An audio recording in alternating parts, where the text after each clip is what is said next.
Hey, bros. Yo, so listen. Just me and Spencer today. At least for right now. Parker said he'd be here in a little bit. Ben might be here. We haven't heard from him at all. Huh, sorry fellas. I feel actually extremely awful. I slept through my alarm. No Ben! Easy enough. Okay. But Parker will be here at some point. So yeah, we're gonna just be comfy with Kingdom Hearts. And I bet there's gonna be some cutscenes at some point. You would be correct. Oh. Wow. Yeah, I actually don't know how long this part is going to be. If it's too long, then we'll cut it short. Gotta get the remote for my Sanyo TV. Base Sanyo. Base. Not I saw. Sony, I saw Sanyo. somewhere else. Someone else mentioned the word Sanyo the other day, and I was like, "What?" Like someone was in the store and they were talking about the TV. They were like, "It's Sanyo brand," and I was like, "It exists besides mine." I figured they made one. There's so many, like, a million, like, Chinese, like, manufactured brands that, like, I swear are, like, disposable companies that they make, like, products for a year and then they're just like, let's make a new name. One of these days I'll get a better TV and then I'll be able to hang up something better. Like, I'll hang up, like, the TV downstairs, which is much better, or upstairs, which is much better than this, but... You know, sometimes your $4,000 disc buffer breaks, you know? Sometimes that happens. Actually, excuse me, 3,600. My bad. My bad. Recently, I've been, like, frugal about everything. I've been using, like, the same, like... Actually, like, my $10 mouse I've been using for, like, 5 years broke yesterday. And for some reason, I was just so disheartened. I was like, dang it. You're becoming Jacob. Just living with him, you're just gonna become him. But like, another $10 mouse. Couldn't find the other one, even though I liked it. The next step is to just get free food from your mom, who works at like a food donation place, and just be like, "Wow, think of all the money I can save. Now I can have all the canned green beans I want." Yeah, let's do it.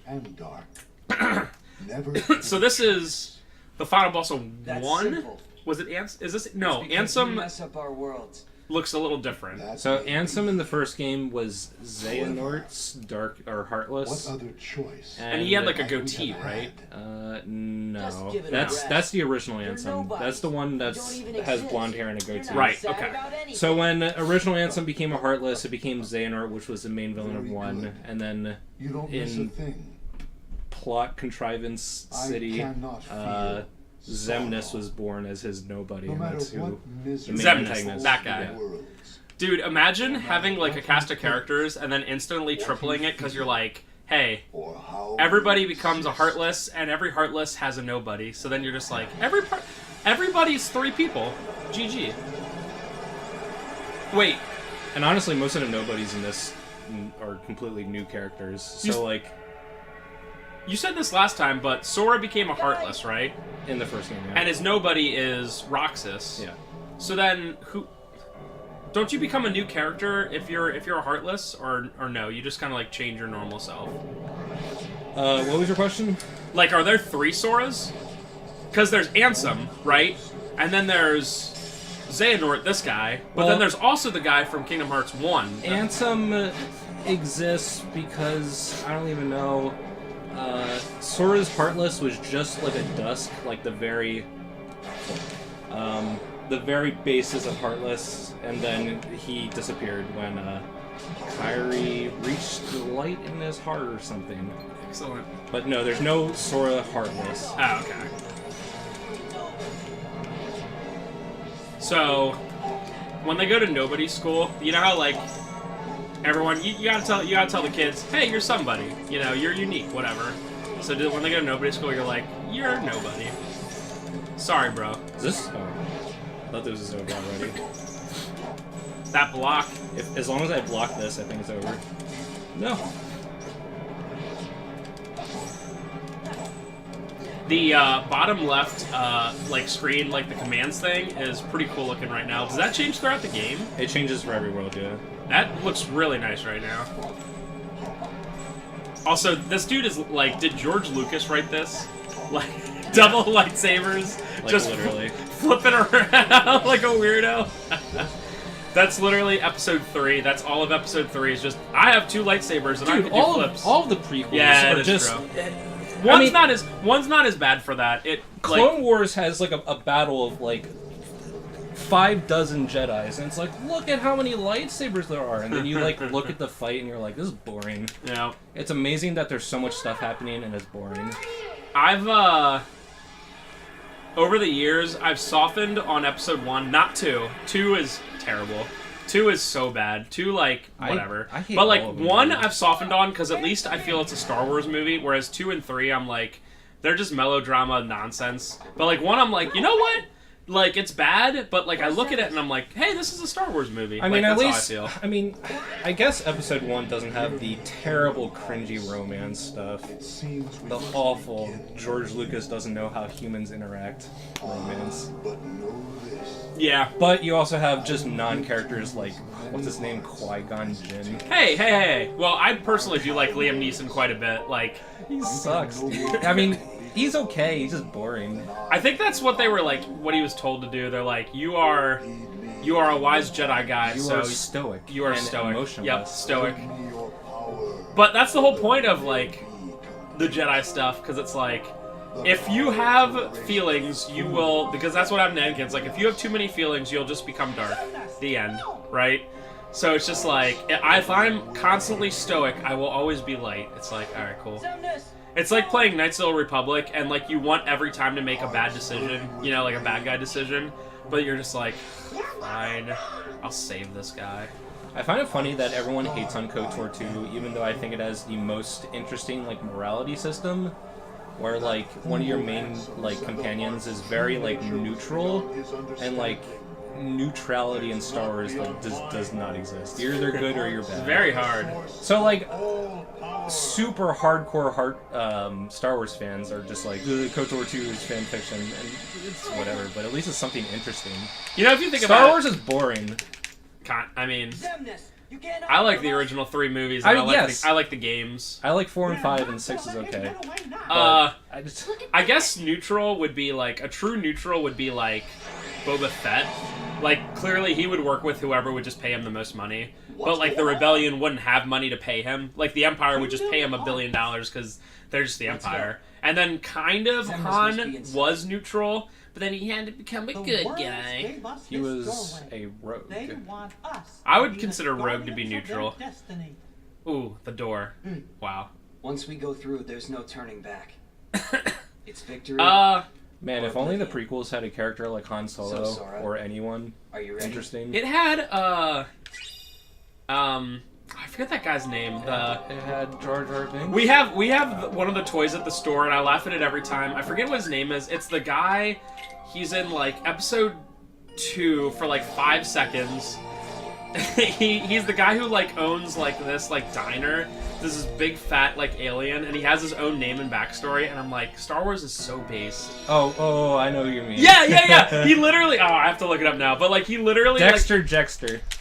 Is that the guy with the? Are you talking about the guy with the? You might actually be right on this. Dexter, the best guy in the world. Chat. So we just did anime plot with Zemnis, and now we're in Pooh Bear World, 100 Acre Woods. Based this music. It's gonna be comfy. Dexter Jexter. Yep. Absolutely. We have this toy, and it's Dex because that I was like trying to think of his name. I was like, it's something real basic. Like if you look on Wikipedia, right? Wikipedia, not Wikipedia or Wikipedia, whatever. His like. Dude, Is it like 10 pages listen, long? you can have whatever like fandom you want. Like, it's great. But like, okay, there are a ton of. So let's not even make this religious, right? Let's just make this whatever. But there are hundreds of Star Wars characters that have longer bios than Jesus.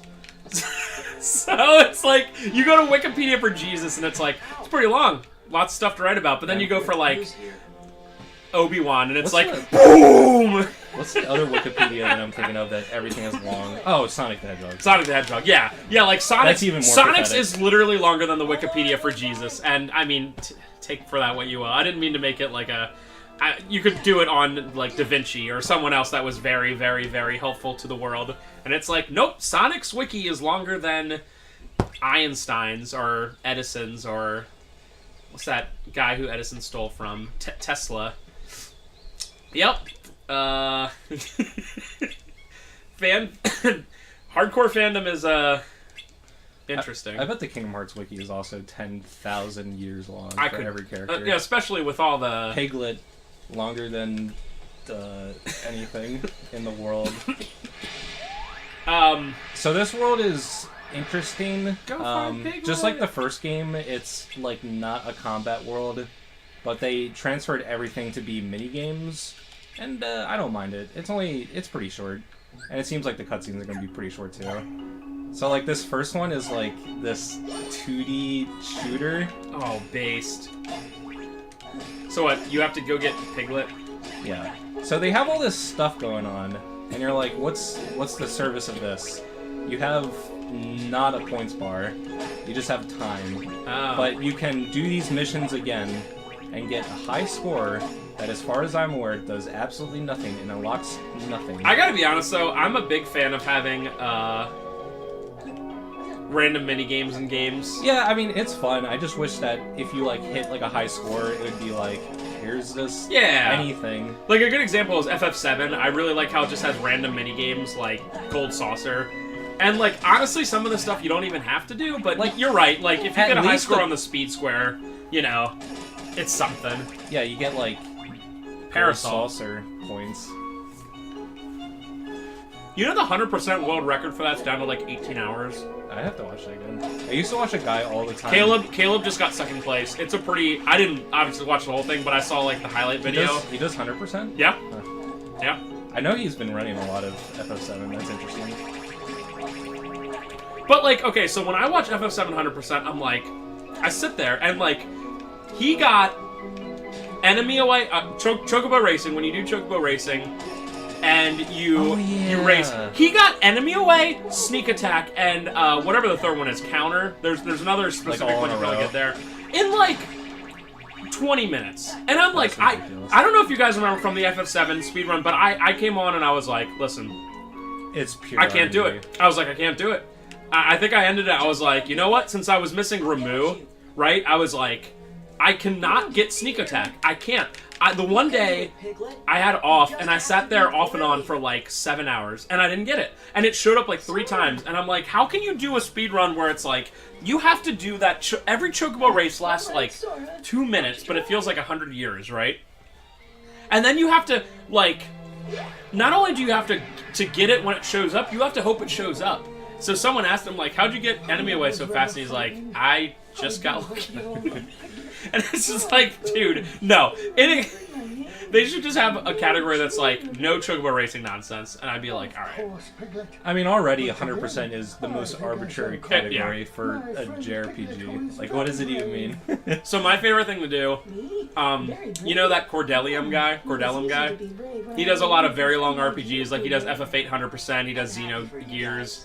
He ran FF8 a couple times at, I think, ESA. I think it was ESA. With a couple other people. He is, like, the most chill guy ever. He'll be on, like, a 30 straight hour run, and he'll be like, hey, Wheeze, thanks for stopping in. And I'm just like... So, like, I love going on there and, like, asking very specific, pointed questions about the run to try to get him to be like, oh, shoot, I didn't think about that. I better start over. He knows everything.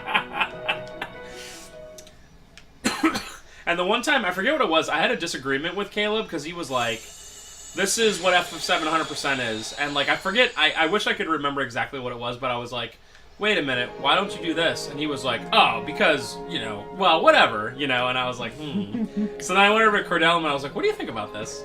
And he was like, you know, maybe that's a good point. So I was like, trying to get Caleb to like, stop a 5-hour run to be like, I think it would be more funny if you made every run invalidated because it's no longer 100%. It's like, oh yeah, did you think about? I wish I would have remembered what it was because it was a really good point. I like thought about it for a while and I was like, wait a minute, why don't they do this as part of a hundo? And then Caleb literally was just like, well, you know, that's not part of the 100%, and I'm like, but it should be. He could have just said something very generic, like, this is what the community agreed on, because that would be more of a response than, oh, you know, it doesn't matter. Most likely would have I was laughing so hard, And Ash like knows his channel too, because she just likes him like raging and stuff. So like, she actually has a Twitch where she'll be like, "Hi Caleb," and he'll every time he's like, "Hey Ashley," and I'm like, "Oh, Caleb." Caleb's gonna steal your wife, bro. Yep, it's gonna happen. I'll look back on Ginger. I'll look back on this and be like, no. And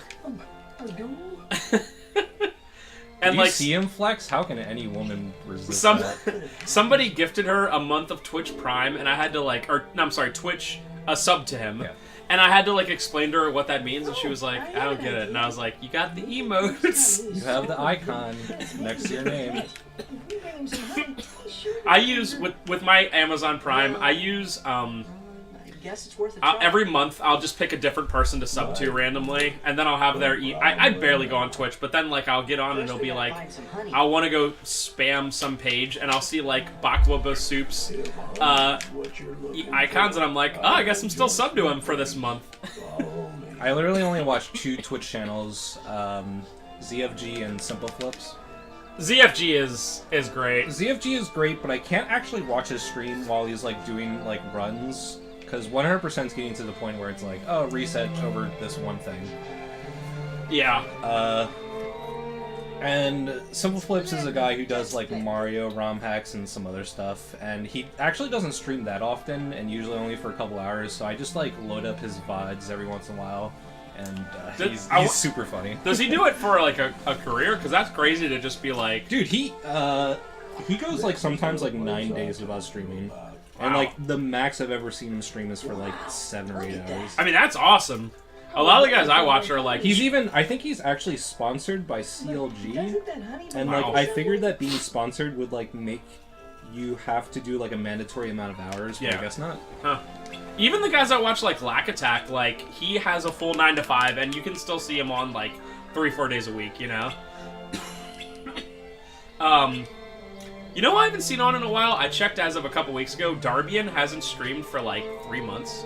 It might have changed, like, within the last couple weeks, but like, it was like, what's his last VOD? It was like November 20th, and I'm like, oh, did he just quit? Does he still only do like Mario 1 runs, or? No, he does a lot of like very simple, because he also has a 9 to 5, so he also does a lot of very simple, like, he did, he set the world record on Castle of Illusion and Cool Spot. That just gives you an example. It's just like, look at this platformer, right? Like Castle of Illusion speedruns like 20 minutes, and I'm like, man, if all these games weren't already so optimized, it would be perfect for a speedrunning thing. I just knew that it was like so over the top when I did a run on Little Mermaid. I was like, oh, 20 minutes, cool. And I looked it up, and there were like 250 people who had their times in for Little Mermaid on NES, and I was like, yeah, this one's ridiculous. What's Sora on? He's on a honeypot, I guess. And like the reasoning, if you read any of the dialogue in the cutscene, was just like, need to get honey? I don't even remember. Do you have to get a certain amount of these things? You just have to not die. You have 10 life. And good luck getting hit 10 times, because it's super easy. At least that. Whoa! It's just, I think they just had fun with this. They were just like, whatever. And like, here you're like going out the page and you're riding the page. This is so Kino. The problem, this is really neat, but I kind of wish that they took this development time and put it into other parts and make the game longer. No way. You gotta add this. It's super cool. So one thing that I've been disagreeing a lot on is like a lot of like websites and aggregate scores for like game reviews. Like here's a for instance. Score aggregators are the worst. So like Rotten Tomatoes and Metacritic, I try I try, but like everyone's so biased nowadays that I'm just like, who do I trust, right? So, like, I don't know if you ever saw this. You probably saw this game come to the store. It's called Agony. It's for PS4 and Xbox One.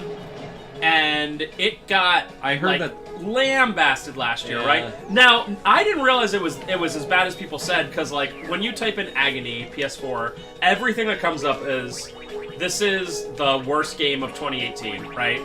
Which already you're like, Oh my god, right? Because there's a lot of crappy, like, indie titles that come out, right? Just garbage ones, right? I just finished it last night. It's not, like, great by any means, but I finished it. I played the whole dang game. Yeah. And, it's, like, not high budget, but, like, I just finished, a couple months ago, Call of Cthulhu, which is 1,000 times worse than Agony.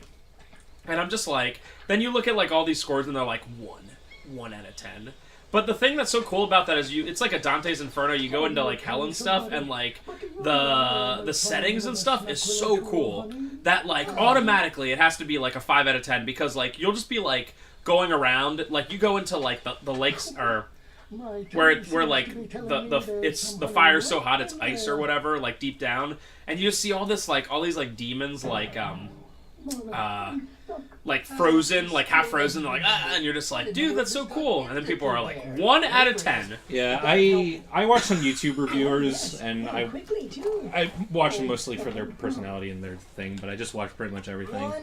And I remember watching the Agony review, and looking at the game, it visually looks very interesting, but I think his main points were it was incredibly uninspired, and everything was by the numbers despite the setting. So, I don't know. Yeah, no, it kind of... I haven't played it. Like I said, it is not great by any means. The fact that you can enter into different, like, beasts is pretty cool.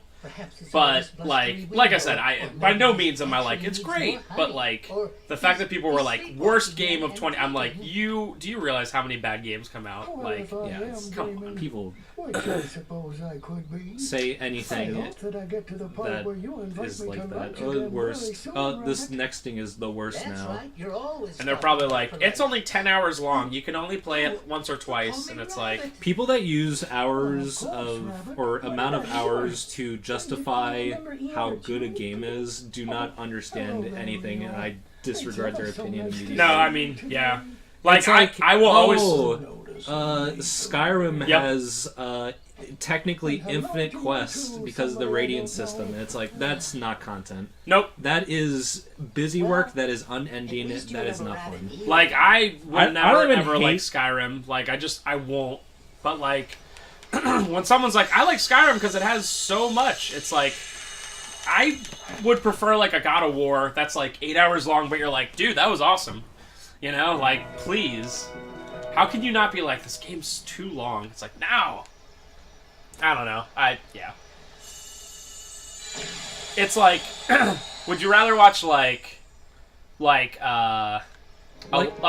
like, 80 minutes long, or would you rather watch, like, Once Upon a Time in America, which is, like, 4 hours long? It's just like a garbage movie. Like, oh, I like this because it's very long. It's like, cool. I think the only time that complaining about a game length is, like, acceptable is that if it's, like, I don't know, like a AAA game that has only a campaign and it's, like, 3 to 4 hours long and it's not very interesting, then I can understand people being like, what's happening here? But other than that, it's like, oh, indie game 2 hours long, it was only, like, $20, and it was great despite the length. 1 out of 10. It's like, you would have paid that to go to the movies and see a 2-hour movie. And the only movies people go to watch anymore are freaking Marvel. Marvel!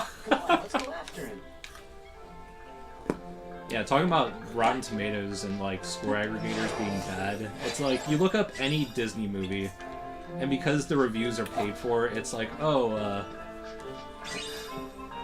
Infinity War, 95 out of 100. Okay, that makes sense. Perfect movie. Yeah. Like, it'll be like, top 10 movies of the year, all Marvel. Cool. And it's like, Star Wars Episode 8, critical review of, like, 91 out of 100. Oh, user score of, or whatever it says for Rotten Tomatoes, like, amount of people that like this movie, like 50%. But you can't trust either of them because the user scores for Episode 8 are all people being like, Maluk. And it's like, 1 out of 10, it sucks because Maluk. But then you can't trust the paid reviews because they're paid. I liked Episode 8. I super did. I went into it thinking I would hate it, but I was like, dude, you only need 10 of these? Yes. Like, the first time you do it, it is so easy. Oh, there's multiple times, okay. but it's over. Yay! You can do that again, once again, and do this for as long as you want, but there's really no point. You don't get anything for, like, getting it higher up? You get a stamp on your notebook for 100% completion, and I'm assuming you get a trophy in the PS3 version. PS4. Well, then I guess both is not the answer. And the absolute madman that actually platinum like the 1.5 plus 2.5 collection, which is like basically platining like 5 games. No, thank you. Oh, please be careful with that. George would literally do it. George is so crazy about getting it. Parker would do it too. Yeah. I wonder if Parker would do it just to be like, I could do it. Yeah. I didn't even like it. He'd be like, I didn't like it, but I did it. When I lent him my Switch and Super Mario Odyssey, he 100%ed that game, and it's just like, holy crap, dude. There's like 700 moons in that game. I did like less than half of it, and I was like, I'm done. That was fun. That's great. There's I think 1 or 2 games that we reviewed that he didn't finish, and I'm like, oh. It must have been the worst of all time. What is happening in this cutscene? The one was Darksiders 2, and Darksiders 2 has, like, so unbelievably much to collect that I looked at it and was like, pass forever. Never look at this again. And Parker was like, I got kind of far. And it's like... Darksiders 3 apparently awful. So, Darksiders 1 is a Legend of Zelda clone, right? Darksiders 2 is like a Prince of Persia clone. Darksiders 3 is a Dark Souls clone. Ooh. Yeah. I did not like it. I remember playing Darksiders 1 on PS3, and I remember dropping it in about 5 minutes because the game like chugged at like 10 FPS. Well, we did play, like, we did play the play PS4 version, yeah. We did play the PS4 version, and I like Darksiders 1. It's just one of those where it's like a lot, it's pretty good. I did not like Darksiders 3. Oh, yeah, which is a shame because it's like... The 4th one might be interesting because they tease the last horseman, and he's like a gun guy, like almost like Darkwatch or almost like Vincent from Dirge of Cerberus. And it's like, okay, it could be good like Darkwatch or it could be Dirge of Cerberus. So, yeah. Wait, I wasn't paying attention at all. What about Dirge Dirge of find the Cerberus? bear. No. What did you say about Dirge of Cerberus? Oh, so the 4th Darksiders game, obviously if they make it, is the guy has like double guns, like dual guns. And it pretty much looks like it's going to be like either like remember that Darkwatch game, which was actually a pretty good first-person shooter, but like it had like over the top stuff, or it could be that, or it could be Dirge of Cerberus. So we don't want it to be Dirge of Cerberus. I can't believe I LP'd the entire game, and I'm still thinking about doing Crisis Core, which I actually think might be worse. Not as a game, but in terms of plot. Actually, I don't know. It's hard to say. Both of them are terrible. Yeah, this one's weird. You have to lead these guys. Company halt! They get screwed. Are you gonna win? You're out of courage. They just run around. And you just go okay. Settle down! I remember the first time, so people that are actually paying attention to the gameplay, I'm skipping all the chests because I already did it in another save file I'm going to load right after this. But I remember doing this the first time and trying to get all the chests, and I just let them run around for a million years. And I couldn't find one of them for like so long. I was like, where are you? What, do you have to step on these things of ice? I think when the ice like flashes that white, you can't step on it or walk on it. Oh, okay. Wow, that was based. That was fun. Pooh, there you are. Hey, we looked everywhere. What's Pooh thinking, boys? I was looking for a very dear friend. So all these 100-acre wood plots are really odd. So, The second game is like he's looking for Sora because he kind of forgot who he was, even though Sora's right there. but like the cutscene before this was kind of reminiscing about the end of KH1 100 Acre Woods. And then the third game has this really weird mood of like forgetting friendships, and like there's this distance between Sora and Pooh, and it doesn't really like get fixed by the end, and you're like, what is this weird like theme of longing in this 100 Acre Wood world? Like, are you kidding me? Were they not friends anymore? It's like It's just your tummy grumbling. I don't know. It's like the third game. It started with him forgetting about Sora again, but at the end of this one, they're friends again. But in the third one, they're really not. It's probably the weirdest thing in entire Kingdom Hearts 3. Pooh. I like it ever so much when you're cheerful, Sora. Me too, Pooh. Goes back to crappy mouth movement. All right. There we Let's go. home. I'd be surprised if they even tried any of the mouth movements in this. Earlier in this exact scene, he had the good mouth movement. I'm just like, okay. Oh yeah. Wow. Oh boy. Spooky cave map. I think there's only one more. Shit. This is something. Sure is something. I was thinking about just skipping it, but I want to do everything possible. Gotta do that. Where's the last page? Isn't Wait. it on the right? No, I don't have it. I don't remember this happening.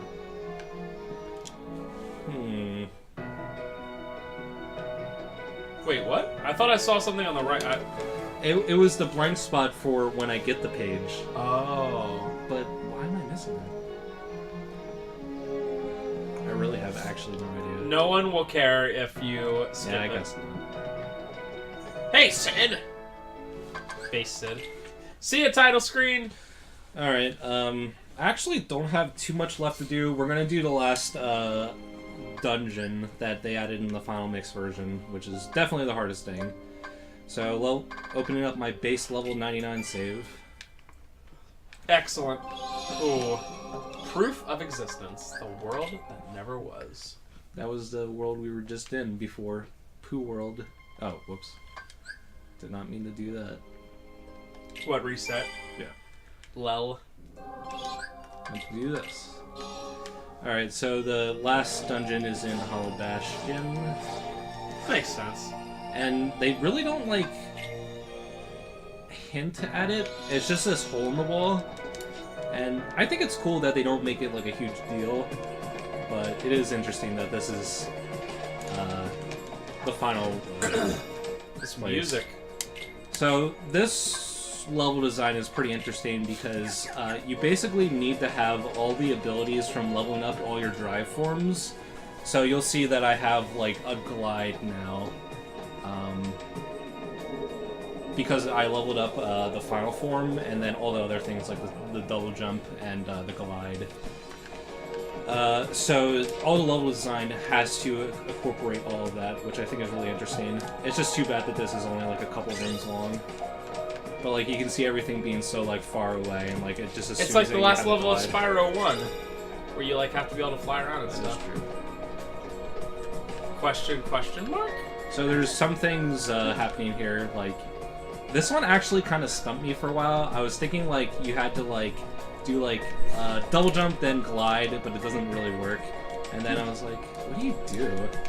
But all you do is the regular slide, and it just goes the whole way. Huh. Only if you have it at max level.